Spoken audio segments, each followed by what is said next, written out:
Hey guys, welcome back to my channel. It's your girl, the Brooke Ashley, and today we are here to discuss The Real Housewives of Beverly Hills, Season 11, Episode 16. Baby, the way this episode had me all the way messed up. Kyle, Rinna, Crystal, Kathy Hilton, Dorit, everybody tried it. I said, I swear Beverly Hills has an agenda and they're trying to raise my blood pressure up. Because I was livid watching what I was watching, especially when we got towards the end at Garcelle's fabulous Haitian dinner party. The way the racism and the anti-blackness jumped out, oh yeah, we're going there this recap. So if you don't want to hear about race relations and all that stuff, well, you might as well log out right now because we're getting right on into it. And for those of y'all who've been watching me for a while, then you know I don't generally use profanity. A lot of my recaps, you could watch if your kids are sitting there. But just make sure that you have your headphones in and that the babies are in the next room because I might be dropping a few words because the way these ladies had me messed up. So don't be looking at me crazy. You're like, oh my gosh, I can't believe she said that. Yeah, I said it. So with all that being said, let's just jump right on into it because we don't have a minute to spare.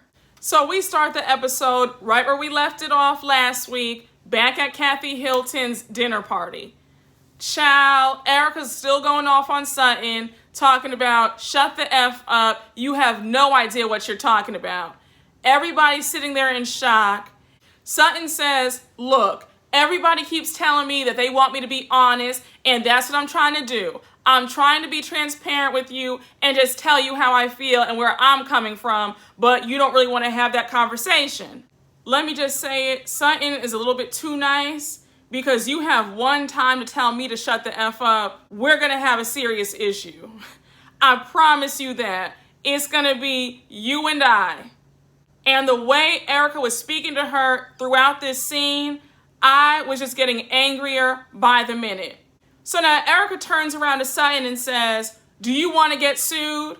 Sutton's like, wait, what? Like, girl, what are you talking about? Do I want to get sued? Like, no. So now Kyle the coward jumps in and says, by you saying if she wants to be sued, that gives credence to what she's worried about.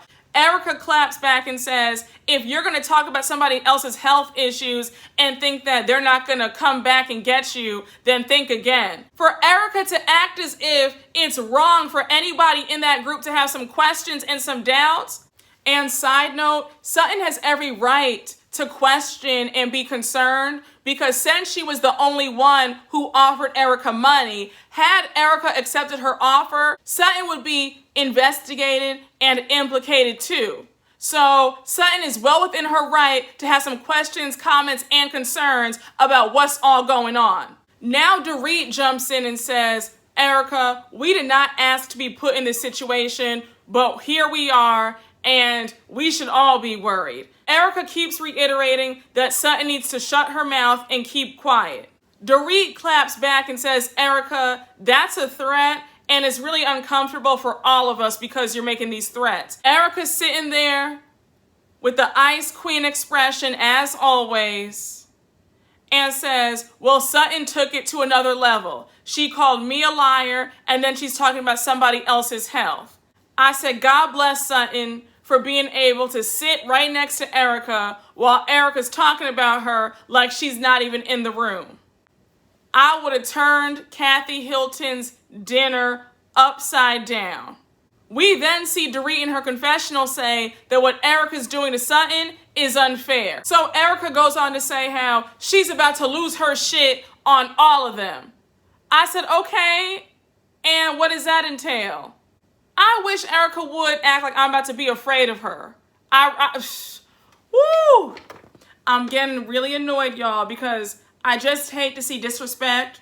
And I really get annoyed watching these ladies sit here and allow Erika to run amok and just curse at them and talk to them any old kind of raggedy way. It couldn't be me. I keep saying, somebody get Lionel Richie's ex-wife Brenda on the line because she wouldn't be taking no mess. So Kathy Hilton says, calm down.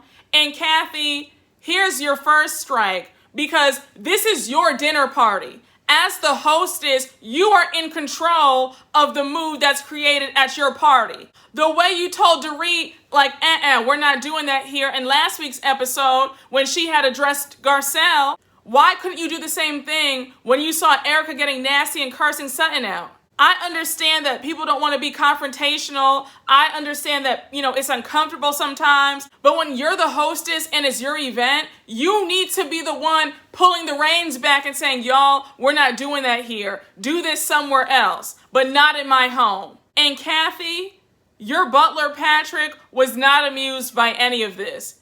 When the camera flashed to him, you saw how disgusted he was. And it looked like he was waiting on you to stop it. So now Erika takes it a step further, and I guess she was doing her best Mob Wives impression, and she turns around and says, if you ever call me a liar again, I'm coming for you. And you could tell that Sutton was not only flustered, she was shocked, she was frightened, because she even said in her confessional, like, what's going on? You're threatening me? You're gonna sue me? Am I going to wake up to a horse's head in my bed like tomorrow morning? What's the deal? So Sutton is like, you know what? It's been a fun night, but I'm going to see myself out because this one over here is threatening me and she wants to sue me. I'm not going to sit here and take it. And Erika's like, girl, I didn't threaten you. I promised you. And then she says, bye. If you want to leave, go on out the door. Like, that's cool. And she's just as smug as she wants to be. Ooh, girl, I wish Erika would run me out of a party. Some caviar pie would have been in Erika's face, and then I would have gotten up and left. While this is going on, Kathy's looking in utter shock. She's like, in all my years of entertaining, I've never seen anything like this. I'm sure the souffle in the kitchen probably fell, but on the bright side, there's more leftovers for me. I said, girl, you sitting up here worrying about a damn souffle when you need to be taking control of your dinner party. Kathy is a bit too passive for me. Her whole little airhead, eccentric, kind of goofy, that whole thing is wearing thin on me. I'm tired of it. So Sutton's officially outside. Garcelle and Kathy come running after her, trying to convince her to come back in. And this was strike number 2 with Kathy. She goes on to say, I get it, but you can't walk out of a party like that. I said, hold up. So it's okay for Erika to curse Sutton out, call her everything but a child of God, but Sutton removing herself because she doesn't want to be talked to like a dog, cursed at, belittled, that's a problem. Garcelle's comforting Sutton, and we see Garcelle say in her confessional that what she saw from Erika is one of the nastiest things that she's ever seen. So while the 3 of them are outside, we see Crystal, Dorit, Erika, Rinna, and Kyle at the table. Erika goes on to say, if you've got the balls to say it, then you've got the balls to handle when I push back. Crystal says, I agree. Crystal, here's where you showed your true colors at. I was riding for you all throughout this season, but these last 2 episodes showed me that you're nothing but a wannabe and a lame. You want to be in with the cool girls badly. Crystal, forget what I said a few recaps ago. You don't need to come back for next season. You didn't really bring that much now, girl. I mean, you gave us a cute fashion and a cute Birkin or 2. But you don't add that much, sis. You kind of bland. You a little stale. You a little one note. You not really giving what the girls were supposed to have gave. So we don't need you back. So now Kyle decides that she's going to go outside and just make things even worse than they already are. She's trying to give fake comfort to Sutton, and she's like, look, you're not going to be sued for anything. You're going to be fine. She's not going to sue you. Like, stop crying. So Sutton is still rattled, and Garcelle's just fed up. Garcelle's like, now Kyle, you were the one who was riling everything up at the dinner table by saying that she wasn't being honest. So for you to come out now and be so confused as to why Sutton is upset, like, let's not do this. So here goes Kyle lying right through her teeth, talking about, I was trying to help her because she said that she wanted to be honest. Kyle, here's why so many viewers don't like you, including me. You are two-faced, you're weak, you're a coward. You throw a rock and then hide your hand and want to pretend like it wasn't me. I'm trying to help the situation. But all in the background, you're stirring things up. You were as wrong as two left shoes, okay? You want to make sure that Erika knew what Sutton was saying behind her back. And the way you sat up there and said that Sutton wasn't being honest, how dare you? I can't stand Kyle. I think that she's a sorry human being. She is desperate to be in with who she deems as cool. And if that means turning on her friends like Sutton, that's exactly what she'll do. Kathy and Kyle ask Sutton if she's going to come back in and join them in the library. Sutton says, no, thank you, I'm leaving. They go back inside to the dinner table, and Garcelle tells Erika, you really freaked her out. Like, Sutton is really rattled by what you said. Erika's talking about, well, you know, she shouldn't have called me a liar. You guys are not going to guilt me into apologizing to her because I said what I said, and it is what it is. The dinner comes to an end with a very weak champagne toast, and Kathy makes a comment about how Patrick said that in all of his 50 years, he has never seen anything like this. So Erika makes a joke like, well, welcome to the club. I said there is nothing funny about that display that she showed at that dinner table. Had that been a table filled with black women, people would be saying it was ghetto. Okay? That was a hot, ghetto, raggedy mess that Erika displayed at that table. Now we move on to the next scene with Garcelle. Garcelle's home. Rinna comes over, and Rinna and Garcelle start talking about the sauce. We find out that Garcelle loves Harry Hamlin's pasta sauce so much that Harry Hamlin and Rinna came by her house to drop off a jar of it. So now the conversation switches to Kathy Hilton's dinner party. Here goes Rinna with the BS out the gate. Well, fill me in on what happened because I was drunk, Rinna, last night, so I don't even remember what went down.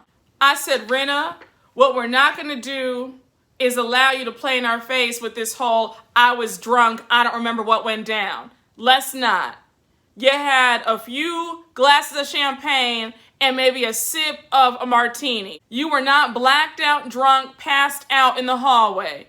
You were fully coherent and maybe a little bit tipsy. So please miss me with the whole, well, I don't remember, so fill me in. Stop it. So Garcelle says Erika lost it last night. And Rinna's like, I don't remember that. Like, I didn't know. I'm like, the way you are really sitting up here pretending like you don't remember what happened. I'm just in awe. Like, how do people just sit there and lie with a straight face? So Garcelle goes on to talk about how she texted Sutton, and Sutton said that she's not in good spirits. She's upset about what happened at the party. So Rinna says, wow, you know, that sounds like it was really horrible, but at the end of the day, that's for them two to figure out. So now Garcelle says, look, Rinna, I need to keep it real with you about something. I feel like the group is divided. It feels like it's the four of y'all, and then it's me, Crystal, and Sutton. I feel like you guys look out for each other, but you don't look out for me. So here comes Rinna, and when I tell you Rinna needs to get back into acting because the performance, she says, oh gosh, golly, really? Like, I don't have your back? You feel that way? I don't think so. So Garcelle says, yeah, I mean, when we were in La Quinta, you took Erika's side. Then at your launch party, when Dorit was getting at me, you didn't say anything, like you didn't stick up for me. So Rinna's just looking at her like, what? Really? I just said the way I could have just reached through that TV screen and slapped Rinna. So Rinna says in her confessional, I'm loyal to the truth. I said, you are, sis? Is that what we're calling it? Then goes on even further to say, and I agreed with Dorit. I heard the jabs too. And Garcelle needs to fight her own battles, okay? Like, bitch, please. I said, girl, watch that bitch word when referring to my girl Garcelle. We're not about to call the only black woman on that cast a bitch. We're not doing that. And Rinna, for you to have so much meth in your confessional, why don't you say this to Garcelle's face? I hope Garcelle tear you up for that little comment too. I can't stand Rinna. And I cannot wait for the day that her card is finally pulled. So now Rinna has the nerve to fix her lips and say, I choose not to nitpick with you, but since you want to nitpick with me, then let's take it there. So Rinna twists her lips to say, you know, Garcelle, when me and Harry brought the sauce over to you, you didn't text us to say thank you. And I would have loved for Harry to have gotten a thank you about the sauce. So Garcelle's like, I said thank you to you guys when you guys were here. Like, I didn't think I needed to say a thank you again. She said thank you when she received the sauce. That's it. What do you want her to do? Write a thank you card and kiss your feet over some damn sauce? Harry is not the only great chef in the world, okay? There are other people who can make sauce just as good, if not better. If Harry needs all this validation, then I don't know what to tell him. And you could tell Garcelle was just so pissed, but she didn't know what to say. You could tell she wanted to flip out on Rinna, but she doesn't want to look like the angry black woman. But honey, sometimes you need to let that go and just let people have it. We move on to Sutton. She's at Bonham's, and Bonham's is California's largest auction house. And I have to say, this scene was pure fabulosity. Did you see that jewelry? We saw the gorgeous diamond emerald necklace for, I think, $90,000. Kyle's there with her, and Sutton is nicer than me because the way Kyle did Sutton at last night's dinner, I would have rescinded the invitation to come to Bonham's with me. Absolutely not. You don't sit up here and do your friends like that and then still get to reap the benefits of hanging with them at a fabulous auction house. No way. And Sutton, I'm going to keep saying it.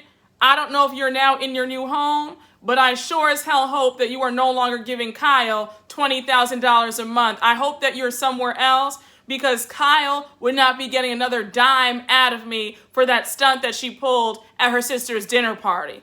I'm just saying. Kyle buys a $4,800 Cartier ring, and then they venture off to look at other pieces, and now the whole topic of Kathy Hilton's dinner party comes up. Kyle goes on to ask Sutton how she's feeling about last night. Sutton says, I didn't sleep well, I'm really tired, like, the whole night was just a mess. She goes on to say that the hardest thing about last night was the fact that everybody kept telling her to say more. Kyle says, well, I was just saying to be honest because it was going to come off as two-faced. How is Sutton of all people two-faced when she has been the only one in this group to directly confront Erika about her concerns and worries? Y'all had that meeting at Dorit's house. Everybody was flapping their gums about what they were going to do when they saw Erika, and everybody else folded like a cheap deck of cards except for Sutton. So please tell me again, Kyle, how was Sutton going to look two-faced? Kyle goes on to say, well, when you were at my house and we talked, you said that you were going to say this, this, and this, and then when you got in front of Erika last night, you said, well, if you don't want to talk, okay. I said, Erika was cursing Sutton out. She said she didn't want to talk to Sutton anymore, didn't want to talk about it. What was Sutton supposed to do? Keep browbeating the issue? If somebody says, don't effing talk to me, I don't want to talk to you, leave me alone, what more can you do? Because if you press the issue, then you're going to be made to look like the bad guy because you didn't just leave it alone. Like, the logic on this cast makes no sense. It's very frustrating. And Kyle, it's just so comical for you of all people to be talking about anybody looking two-faced. Sutton is getting more and more irate listening to Kyle just blabber on and on and on. And she says, Kyle, just stop talking right now. Like, you talk way too much, just like Dorit. So she storms off. Kyle's like, where are you going, Sutton? Like, what's going on? I just said, I don't understand why these ladies do this. Y'all push people to the point of no return. Then when they walk away from you, you want to act confused. So Sutton is trying to collect her thoughts. She's really upset. Kyle walks towards her and she says, look, if you don't want to talk to her anymore, then don't talk to her. Sutton goes on to say, look, I've given her my truth. I said what I said. She didn't like it. She got upset. She threatened me. I did nothing wrong. Sutton goes further on to say how they're all afraid of Erika. So Kyle gets defensive and she goes on to say, I'm not afraid of Erika. And last night, you were the one who was looking afraid of her. And she takes it a step further to say, neither of y'all handled the situation well last night. And to be honest, it really bothered me to see my friend looking so weak. Kyle, for you to be calling anybody weak is a joke. You are the weakest person on this cast. You cry the most out of everybody across all the franchises. You have Candace beat, sis. You are always whipping out a Kleenex to dry those eyes. You don't defend yourself. You just always resort to crying whenever somebody calls you out on something. I remember one time, I think Erika was mad at you a few seasons ago because you had made a comment and you were sitting up there crying then. You cry at the drop of a dime. Had this been you on the receiving end of Erika's wrath, you would have been sobbing. I remember when Camille and them were getting on you in season 1 and you were asking your sister, why didn't you defend me? You were sitting there crying then. You're the biggest crybaby. Don't you ever come for Sutton or anybody else talking about they looked weak. The scene ends with Kyle saying that she doesn't want the anger misdirected at her. Well, Kyle, if you would butt out, stop being a shit stirrer, stop being two-faced, then maybe nobody will be angry at you. Sutton is well within her right to be upset because what you did at that table was wrong. You don't do that to your friend. We move on to a short scene with Dorit and PK at home. They're having a cute little date night. They have the champagne and charcuterie tray. They have some deviled eggs and some caviar. And they get to toasting about Dorit's bridal line. PK is like, okay, I wish you the best of luck, babe, but let's talk about what really matters, and that is your friend, Erika Jayne. I tell you, it's a sad day when I'm sitting up there cheering for PK of all people. The way PK made so much sense in this episode, he's not here for Erika or Tom. He's not buying what either of them are trying to sell. PK starts discussing how Erika hasn't said one word about the victims. He starts going in on her social media. He's like, her posts and her captions, like she's handling the situation all wrong. You see a clip of one of Erika's posts and it's her modeling this really sexy lingerie. And one of the captions was like, y'all are so gullible. And then another one was like, some buffoons are eating my cat while I'm watching cartoons. Like something real just stupid. And PK was absolutely correct. If you are in the middle of an investigation because your husband stole tens of millions of dollars, your social media should be a lot more conservative than it is. I wouldn't be flaunting anything. I would not try to be provoking anybody. I would not be out there just looking like I don't care. And her Instagram really looks like she is just still living life and having a great time. It's like, girl, do you have anybody advising you on this? Because you're making yourself look so bad. Like, I don't think she understands the severity of the situation. Like, you could really end up in jail doing quite a lot of time. So I think that you need to be a bit more buttoned up and get your act together quickly. Dorit says, well, all this stuff about Tom is alleged. PK was like, we're not doing that. Nothing is alleged, okay? The only thing alleged is this whole thing about him not being able to remember his name or the day. I said the way PK was not here for any of Dorit's rebuttals at all. He was like, nope, they did it. They're guilty. She needs to get her act together. and worry about those victims and not herself. Does anybody notice how in these sort of cases, all of a sudden people have dementia, need a walker, blind? It's just very interesting to me. I don't believe one word of it. I think that he's doing whatever he thinks will keep him out of jail. Because where was all this talk about Alzheimer's when he was scamming people? He could remember the dates real good. He could count that money up real good, all right? He doesn't have anything. He's full of it. PK goes on to say how she needs to conduct herself better, put out the right image, and how she's scratching the nose of the creditors. He then goes on to share how he went through a $1 billion bankruptcy and how it could have went left if he had portrayed a different image. He just says she needs to tone it down with all the legs in the air and the lingerie and really get serious. It's true, perception is everything, and when you have that image of you don't care, that looks really bad. I think that Erika needs to get serious. I don't know what she's thinking, but she is not above going to jail. All right? They put Teresa in jail. It looks like Jen Shah's about to be in jail. She can easily be the third housewife in the back of the paddy wagon heading to the big house. All right? So Erika, take some advice from PK, scrub that social media, sis, and get it together. So we move on to the final scene of the night, and it is Garcelle's fabulous Haitian dinner party. Garcelle did that. Her home looked amazing. The floral arrangements were absolutely stunning. I said, this is what we want to see, Garcelle. Please have more parties. Side note, I love Haitian food. I have a whole bunch of Haitian friends, and that food is just delicious. So I was here for it. I was getting my life, watching the chef prepare. I said, I know that's right. If you haven't had Haitian food, please get on it. I will not steer you wrong. The food is fantastic.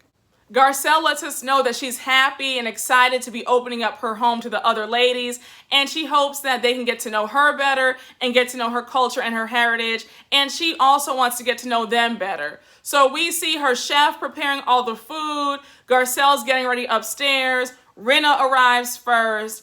I don't know what Rinna had on. I hated the outfit, and she really got on my last nerve when Garcelle's chef asked her, has she been to Haiti before? She was like, I've been to the Bahamas.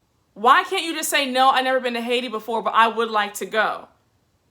That would be like somebody saying, have you ever been to Miami? And you say, but I've been to Fort Lauderdale. That's not what I asked you. Have you been to Miami? Yes or no? Have you been to Haiti? Yes or no? You haven't been, just say you haven't been. Lisa Rinna has rocks in her damn brain, I swear to you. Goes on to say how she's not really a fish person, so she's gonna do her best to get through the night with the food. I said, now here's where the racism jumped out. Because you have no problem eating caviar and escargot, but you have an issue with trying Haitian food. For you to be as well-traveled as you claim to be, Rinna, I'm sure you've eaten a ton of unique dishes before. So how come it's an issue for you to try some Haitian food? I didn't like how a lot of these ladies were acting during the dinner. It really pissed me off. Especially for you all to be as cultured as y'all all claim to be. I took issue with that. So Garcelle comes down the steps, she greets Rinna, and they joke around to make a bet that Dorit's gonna be the last one to arrive. We see Crystal arrive next, and then Dorit actually shows up. And Dorit's sitting there looking like Pee Wee Herman. I don't know what that blazer was doing. I said, no ma'am. And while Dorit usually does a good job with her fashions, that whole ensemble wasn't it. So anyhow, Garcelle's like, hey Dorit, oh my gosh, I can't believe you're here. This is so funny. Me and Rinna actually made a bet that you'd be the last one to arrive. So Dorit's laughing. So then we see Dorit in her confessional say, really? Am I always late? It feels like that was another passive-aggressive dig with a smile on her face. I said, Dorit, I already got on you when you pulled that Karen move a few episodes ago. I want you to stop trying to act like you and Garcelle have an issue. This is a manufactured beef on your part because you are grasping at straws for a storyline. You know good and well that Garcelle has done nothing to you. Everything that Garcelle has said, she has said it to your face. I don't like the way these women gang up and gaslight Garcelle. They do it a lot. And they try to act like she's crazy when she calls them out on it. Erika, Kyle, and Sutton arrive, and Sutton, you know I love you down, sis. But girl, you jumped out that car looking like SpongeBob's grandmother.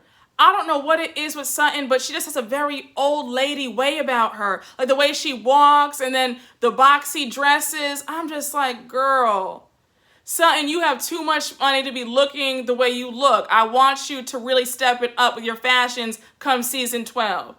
I love you, sis. I just want you to really get it together, okay? From me to you. Just do me that solid, please. You can also feel the tension when Sutton walks in the room. Erika's ignoring Sutton, Sutton's ignoring Erika. And it was also really funny when Garcelle gave Rinna the $20 because remember, Garcelle had lost the bet about Dorit being the last one to arrive. So Rinna takes the $20 and then she says, well, I'm gonna give it back to you so that you can give it to a charity of your choice. Child, the way Dorit snatched the $20 and was like, the fact that you guys were betting on me, I'm gonna take this money. I said, girl, take that $20 because I know you need it because you and PK are in debt up to your eyeballs. So I hope that $20 can get you a cute little meal or something. God bless you. So Garcelle says, are we still waiting for somebody? I know that Kathy's on her way. And Kyle says, oh, by the way, Kathy's not coming. She couldn't make it. So Garcelle's like, wait, what? You know, she didn't text me. And Kathy, this is where you had me all the way messed up because you have been in attendance at everyone else's events, but when it comes to the Black woman's Haitian dinner, now you don't come. And for you to have the money that you do, the pedigree that you do, that's in very poor taste to not let Garcelle know. Kathy, I was liking you throughout the season, but I really lost a lot of respect for you in this episode. Have the decency to call the host or the hostess up and let them know that you can't make it. You would have been pissed had somebody done this to you about your party. So they all go outside to eat and the food looked absolutely amazing. Garcelle's giving them a little history about each meal. She lets them know about the jumu soup, that it's a pumpkin soup, and how they weren't allowed to eat it. It was really reserved for the upper class to eat. So while the courses are coming out, I really noticed how Lisa Rinna and Kyle were kind of making faces at the food. Like I said a few minutes ago, for you all to be so well-traveled, for you all to have such sophisticated palates like you all claim, trying Haitian food should not be this much of a chore for y'all to do. You all eat fish eggs, for Christ's sake, which is caviar. If you can eat caviar, you should be able to eat everything that comes on your plate at Garcelle's house. I didn't like that slick comment that Rinna made in her confessional about how Haitian food isn't what she's used to. It just really rubbed me the wrong way and it really put a bad taste in my mouth. I really just viewed Kyle and Rinna as two ignorant fools at that table. They're making all these faces and doing all this like, I didn't like that. And Lisa Rinna having to make an announcement, I ate the fish, everybody, I ate the fish. Okay, and you want a cookie? Like, just eat the damn food. And it was funny because at one point during the meal, Dorit went off on a tangent and Kyle was making a dig at her about, okay, girl, like, is this story going to take us through dessert? Like, you know, because we know how you talk. And then when she was asking Garcelle about the flowers, and Kyle was like, Dorit, they're orchids. I said, how come that's acceptable? But when Garcelle says anything to Dorit, it's viewed as Garcelle being a bully. Why isn't Dorit upset with Kyle when she makes jabs? Those were jabs, in my opinion.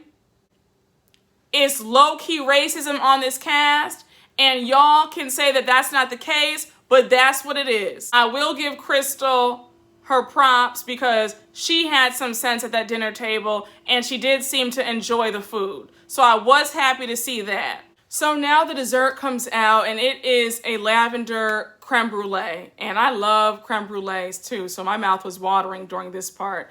And so they're thanking Garcelle for the meal. And I was like, I don't know why Lisa Rinna and Kyle are thanking her for the meal when they were making disgusted faces the entire time and didn't want to eat the food. So they can really just miss me with all the insincere BS. So anyhow, while they're eating their dessert, Kyle, of course, has to make the moment awkward. And she brings up the argument that she and Sutton got into a few days ago at the auction house. So she's talking about how Sutton called her a friend with the air quotes. And Sutton then goes on to apologize to Kyle for saying a friend. I said, Sutton, you're a better woman than I'll ever be, because Kyle would have gotten my ass to kiss. I'm not apologizing to anybody who threw me under the bus, especially someone who has the same worries and concerns that I have. So now they go into the living room, and I think Kyle makes a remark about how cold it is in Garcelle's house. Garcelle comes out with these really pretty, like, furry blankets for them, and they were also really colorful. So Kyle compliments Garcelle on how colorful she is and how she loves her style. Garcelle returns the compliment and says how much she loved Kyle's yellow Gucci pants that she wore when they had that secret meeting when Erika wasn't there. So Erika's like, wait, when was that? So Rinna's like, oh, you weren't invited to that. So now Kyle jumps in and makes things more awkward and says, oh, I wore those when we had that meeting at Dorit's house that you weren't invited to. I said, again, Kyle cannot help herself. That woman is determined to make a bad situation even worse than it already is. There was no reason for you to add all that extra stuff. So now it gets really awkward. Garcelle's like, okay, let's change topics. And then Dorit, Erika, and Rinna decide that they're going to leave. So they all head out, and now it's Garcelle, Crystal, Kyle, and Sutton at the house. Child, this conversation just had me so aggravated. Kyle starts badgering Sutton about her and Erika not speaking. She's like, so you guys are just not going to speak? Like, is that what you're saying? And it's just like, Kyle, why do you care so much? And please miss me with all this fake concern. Then when the whole apology thing got brought up, Sutton said, look, I don't expect an apology. And then in her confessional, she says, the only people who need an apology are those victims. So now Kyle jumps back in and says, well, Erika is expecting an apology from you because you called her a liar. I was just like, it'll be a cold day in hell before Erika receives any apology from anybody. Erika needs to worry about how she's going to face this investigation and stay out of jail and pay those victims back. An apology needs to be the least of her worries. And refresh my memory, Kyle, were you eager to give Denise Richards an apology for how y'all did her last season? I'll wait. Sutton says, I got pushed into a conversation that I did not want to have in front of a bunch of people. So now Kyle interjects and says, well, look, if you guys are talking about me, I would want somebody to call me and to say it to my face. So now Garcelle interrupts and says, oh, really? This whole conversation is very triggering to me because of the stunt that you pulled at last season's reunion when you said that I didn't pay for the children's hospital. So now Kyle's like, what? Like, why are you bringing that up, Garcelle? I thought we moved past that. Garcelle's like, well, I mean, it's the truth. I mean, you didn't call me up. I would have preferred a call, but instead you waited until you were in front of a whole bunch of people to say that I didn't pay. Garcelle, this is the energy that we need to see for the remainder of this season and at the reunion. The way you had Kyle shook, she was stammering and stuttering because she had no response. Sutton says, look, I'm tired of being on the hot seat. And now Crystal chimes in and says she doesn't want to have any resolution with Sutton whatsoever. So Sutton's like, that's cool with me. And of course, Kyle just can't help herself. So she keeps badgering about, so they're just not going to speak then? I mean, if I were in a group of 7 women and the 2 of us weren't speaking, like, I would just want to resolve it and make it right. Again, Kyle, Erika and Sutton not speaking has no effect on your life whatsoever. Crystal goes on to say, look, nobody needs to cause each other any more pain. There's no need in them trying to force a friendship or force talking to each other. Just let it go. She says, you hurt her, she hurt you. And Crystal, this is where I have to disagree with you once again, because Sutton did not hurt Erika. You guys all had the same exact questions, yet y'all threw Sutton under the bus because y'all all chickened out when it came to asking Erika questions when the time came. So let's not do this. Erika is not hurt. Erika is not a victim. Erika is not innocent in this whole thing. So no, Erika is the one who is 100% in the wrong. Sutton has done nothing wrong in this situation. So Kyle says, well, hey, if you're good with it and she's good with it, then it is what it is. And then we end the episode with Kyle saying, well, this was a beautiful night, and they all start laughing. Ciao. This episode had me seething.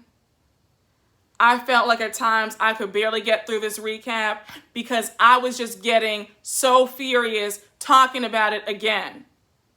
I was just too through with Kyle. I am just so ready for this reunion. I cannot believe how everybody has this empathy for Erika. I'm just really shocked and confused by it. But in the meantime, between time, I hope you all enjoyed this recap. You already know what to do. Make sure to like, comment, and subscribe. And I will see you all later. Bye.